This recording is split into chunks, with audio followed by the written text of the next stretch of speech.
Nós vamos dar sequência, então, aos estudos do livro No Mundo Maior, dando sequência aqui, agora finalizando o capítulo 3, que nós iniciamos sob o título A Casa Mental. Então, André Luiz, aqui na sequência, né, o Jefferson, a semana passada, terminou a sua explanação, dando para a gente, né, a ideia do que Calderaro transmitia sobre a divisão do ponto de vista espiritual do nosso cérebro, né, em 3 partes. Situando, né, como ele diz aqui, o sistema nervoso, temos o cérebro inicial, depois no córtex motor, a zona intermediária, e depois nos lobos frontais, ele diz aqui que jazem materiais de ordem sublime.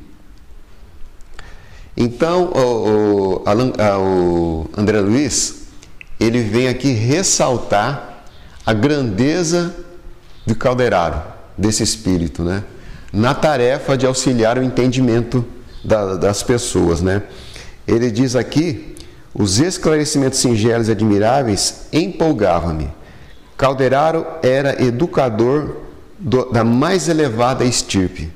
Ensinava sem cansar. Sabia conduzir o aprendiz a conhecimentos profundos, sem nenhum sacrifício da parte do aluno.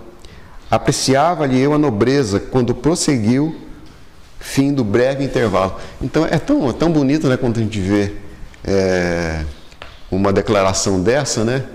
Porque tudo aquilo que a gente aprende, a necessidade que tem é realmente de fazer com que isso também sirva, né, às outras pessoas, né?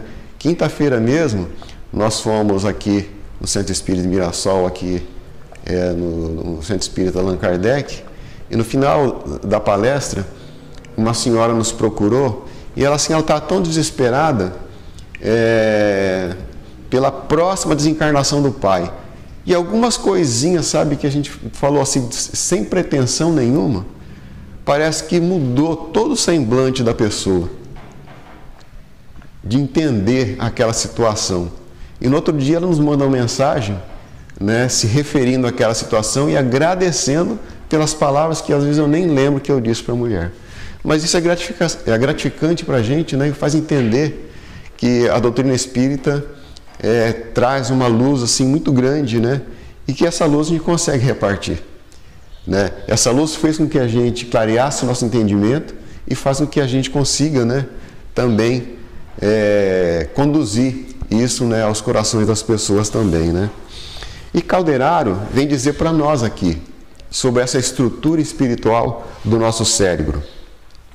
Não podemos dizer que possuímos 3 cérebros simultaneamente.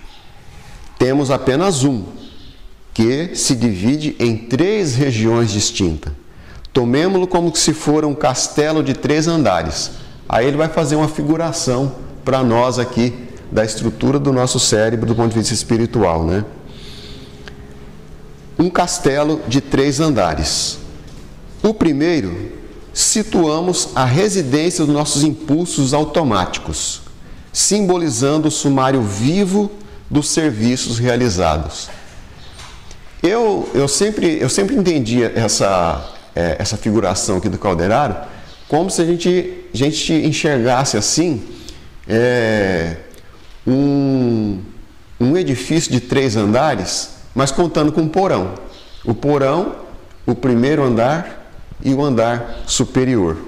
Então aqui ele diz que, por exemplo, nesse primeiro andar, como se fosse ali, né, o porão, né, o andar subterrâneo, é como se fosse arquivado, como ele diz aqui, é como se estivesse depositado ali todas as nossas experiências, como se fosse o nosso arquivo morto, que não é morto na realidade, né? E no segundo, localiza-se o domicílio das conquistas atuais, onde se consolidam, né, as qualidades nobres que estamos edificando. No terceiro, a casa das noções superiores, indicando as eminências que nos cumpre atingir. Num deles moram o hábito e o automatismo, no outro reside o esforço e a vontade, no último o ideal e a meta superior a ser alcançada. Aí ele vem distribuir essas três regiões em subconsciente, consciente e o superconsciente. Olha, eu nunca ouvi a nossa ciência se referir a esse chamado superconsciente. A gente sempre ouve a referência de consciente e subconsciente. Mas o André Luiz está nos revelando aqui, né, essa terceira etapa da nossa conscientização a respeito da nossa mente, como também a existência desse superconsciente, onde retrata, né, todos os nossos anseios e a meta por ser atingida, né, todos os nossos anseios, né? Então, ele vem dizer para nós aqui, como vemos, possuímos em nós mesmos passado, presente e futuro. Né? Então, a gente sabe que o nosso passado, esse arquivo morto, situado no nosso subconsciente, é como se ele estivesse o quê? Influenciando o nosso consciente, o nosso presente, né? Porque toda a estrutura da nossa vida, da nossa personalidade, das experiências conquistadas, são esse subconsciente que está influenciando, né? Então, o nosso caráter, nossa personalidade, nós somos o que somos por aquilo que conquistamos, por aquilo que fizemos, né, do nosso passado. E o futuro vai ser o que nós estamos vivenciando no dia de hoje, né? Daí, Emmanuel nos traz uma lição dizendo que o futuro ele não pode ser, né, um acontecimento atordoante para ninguém. Por quê? Porque ele está dentro de nós. Nós, por aquilo que estamos fazendo da nossa vida presente, nós já estamos projetando o futuro das nossas encarnações. Então ele não pode ser um processo atordoante de forma nenhuma, porque nós já estamos tecendo o nosso futuro. Daí entender que muito importante o nosso dia de hoje, o presente, o agora, né? André Luiz, então, verificou uma pausa na conversa de Calderaro. E ele diz aqui que pelo antigo verso que ele tinha de estar sempre investigando, né, ele começou já na sua cabeça perguntar para si mesmo: o cérebro de um desencarnado seria também suscetível de adoecer? Porque ele, como um médico que foi aqui na Terra, sabia de todas as circunstâncias das enfermidades, né, do cérebro encarnado, da pessoa encarnada. Ele até cita aqui sobre os tumores, as hemorragias, né, os amolecimentos que acontecem no cérebro, mas ele pensava, e a estrutura cerebral é quando nós desencarnamos. Será que é passível de adoecer também?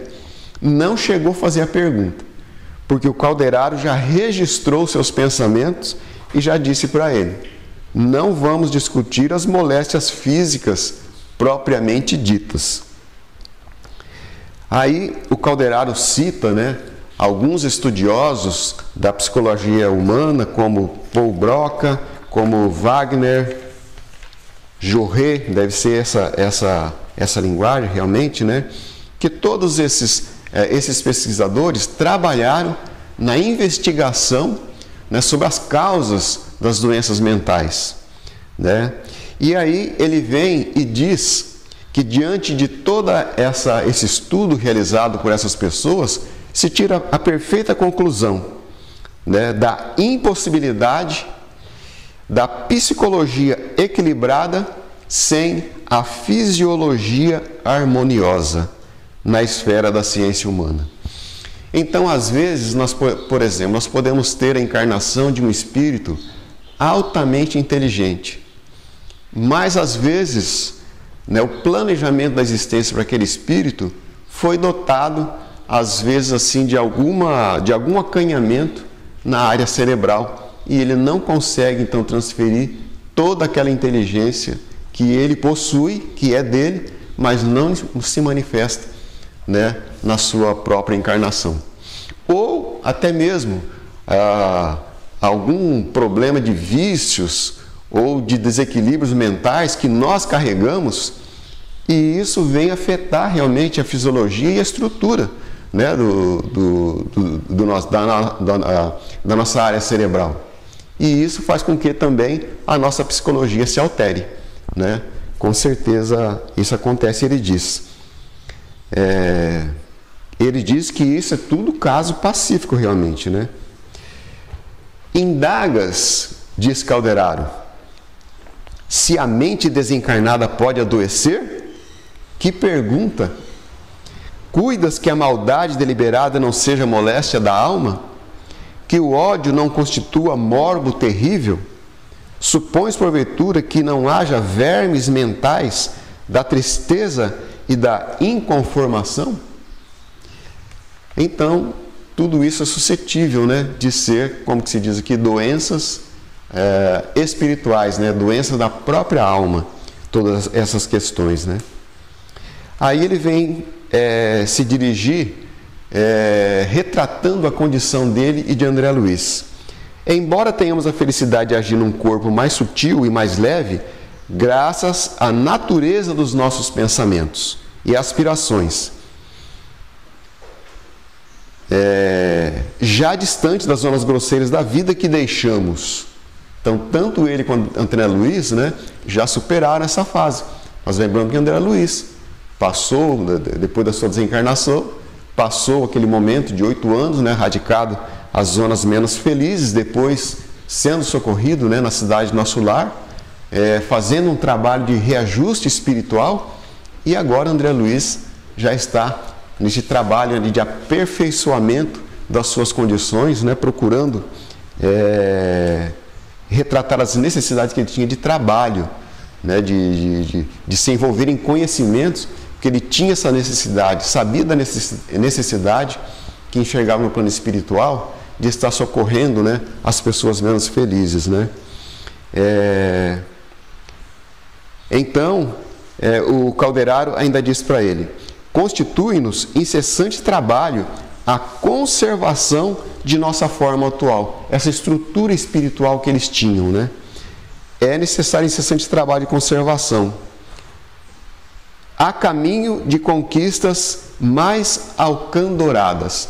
Quer dizer, eles eram espíritos relativamente, né, equilibrados.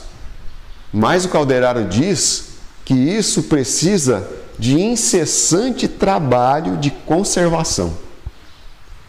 Porque, por exemplo, a gente ficar assim, eu fiquei 1 ano sem frequentar a casa espírita.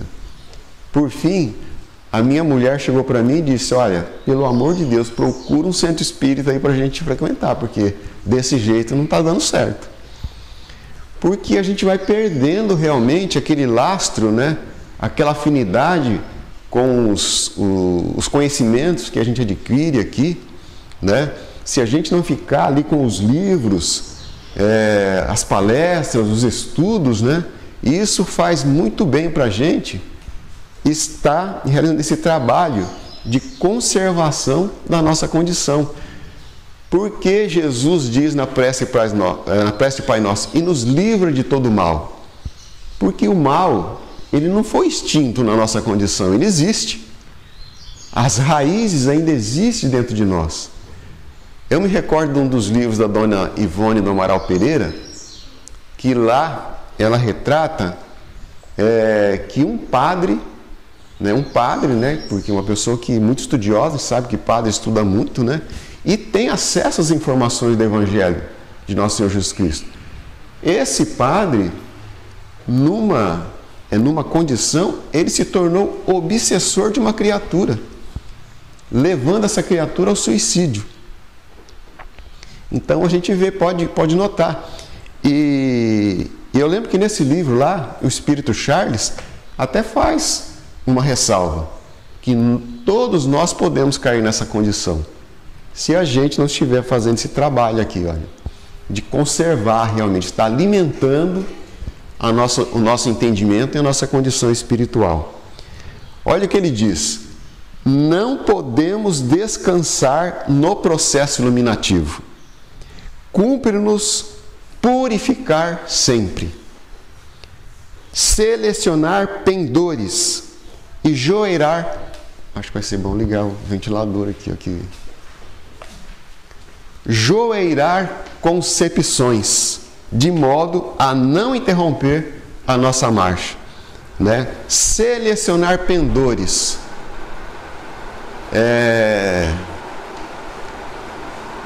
Está enxergando, né, a natureza dos nossos hábitos, da nossa vida, saber entender realmente que aquilo que nós estamos realizando estão dando frutos de amor, né, na nossa vida, né? E ele diz: joeirar concepções. Eu não sabia, mas joeira é o nome daquela peneira que se usava para separar o joio do trigo. Então, joeirar concepções, não ficar preso em crendices e superstições de forma nenhuma, né? Naquilo que Allan Kardec determina para nós, né? Como que se diz que não existe milagres. André Luiz vem até nos dizer no livro Conduta Espírita que a gente precisa eliminar do nosso vocabulário a palavra sorte e a palavra sobrenatural, porque tudo o que rege a nossa existência são realmente as leis de Deus, a justiça divina. E não existe sorte, não existe azar, e muito menos o sobrenatural, porque tudo é natural. É nisso que Jesus disse que nós poderíamos fazer o que Ele fez e muito mais, porque Ele sabe da nossa própria natureza, da nossa natureza divina, e que um dia nós vamos chegar nessa condição. Basta que estejamos realizando esse trabalho incessante, né, dessa busca, né, de iluminar cada vez mais, né, a nossa condição. Ele vem dizer para nós que milhões de pessoas vivem na condição que eles estão, mas existem outros milhões e milhões de outras criaturas, tanto encarnadas quanto desencarnadas, vivendo sob o guante atroz da demência, do desequilíbrio emocional. E ele diz: e é para esses que devemos cogitar a patologia do espírito, socorrendo essas criaturas mais infelizes e interferindo fraternal e indiretamente na solução de problemas escabrosos em cujos fios negros se enredam. São duendes em desesperos, vítimas de si mesmo, em terrível colheita de espinhos e desilusões. Então, pegando o ensinamento que André Luiz trouxe através que o Caldeirão nos trouxe através de André Luiz,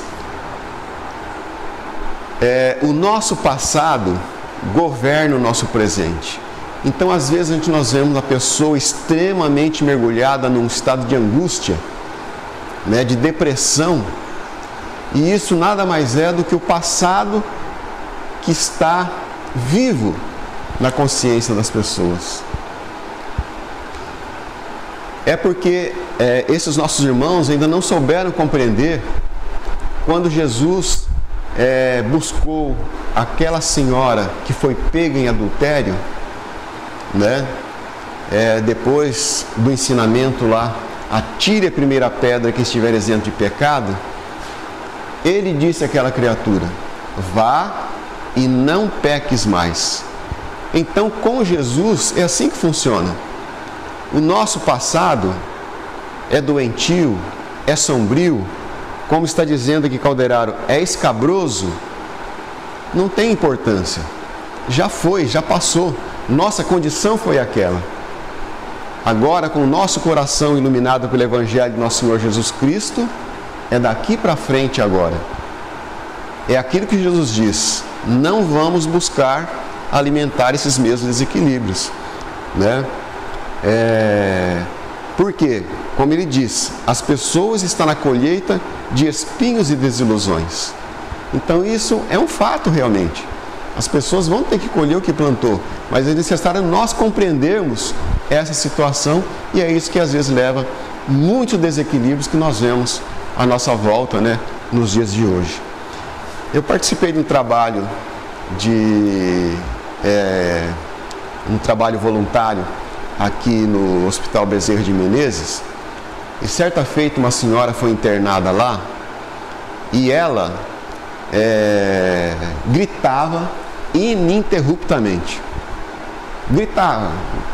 No quarto que ela ficava, só ficou ela, porque não tinha condições de deixar uma outra pessoa com ela lá, né? E lá eles fazem o trabalho, né, de desobsessão. E eu me recordo que num dia dessa reunião, manifestou um espírito que estava ligado a essa senhora. Então o espírito dizia assim, relatou o que havia acontecido no passado. E ele dizia que ficou a imagem daquela criatura, porque ele foi enterrado vivo por aquela senhora, todo amarrado, e foi enterrado vivo. Mas ele diz que a imagem dela na beira da cova e gargalhando foi que ficou registrado na sua consciência, e que ele não perdoaria aquela situação de forma nenhuma, que se ela gargalhou de alegria naquela condição, agora ela ia gritar de desespero pelo resto da vida dela. Então, o que dizer a essas criaturas? O que trazer, né?